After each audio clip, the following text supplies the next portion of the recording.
అందరికీ నమస్కారం. ఈ వీడియోలో రైతులందరికీ సీఎం చంద్రబాబు నాయుడు గారు గుడ్ న్యూస్ చెప్పడం జరిగిందండి. ఆ వివరాలు ఏంటో వీడియోలో చెప్తాను. వీడియోని చివరిదాకా చూడండి. ఫ్రెండ్స్, వీడియోని ఇప్పుడే లైక్ చేయండి.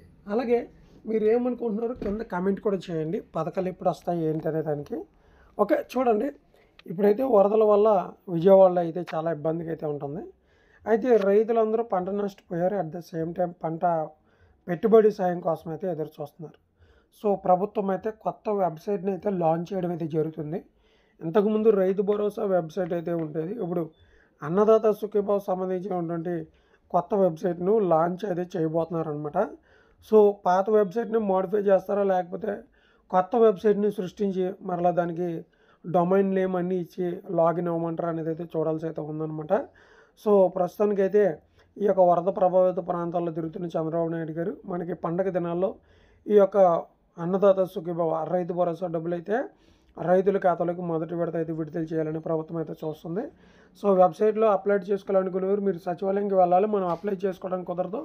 సచివాలయ సిబ్బంది ఉంది, వాళ్ళకి Aadhaar card, ration card, bank account, పొలానికి సంబంధించిన 1B అడంగలు, అలాగే దేవుడి మాన్యాలు ఎవరైనా ఆటో భూములు చేసేవారు ఉంటే వారు CCRC కార్డులు, కౌలు రైతు కార్డులకు అప్లై చేసుకున్నట్లయితే మీకు డబ్బులు పడటం అయితే జరిగింది అనమాట. సో ఈ వరదలు ఇవన్నీ అయిపోయిన తర్వాత మళ్ళీ దీని గురించి ప్రకటించడం అయితే చేస్తారు. సో ఏ రోజున విడుదల చేస్తారో మీరైతే కింద కామెంట్ అయితే చేయండి. ఖచ్చితంగా నేను అప్డేట్ రాగానే వీడియో చేస్తాను. Thank you.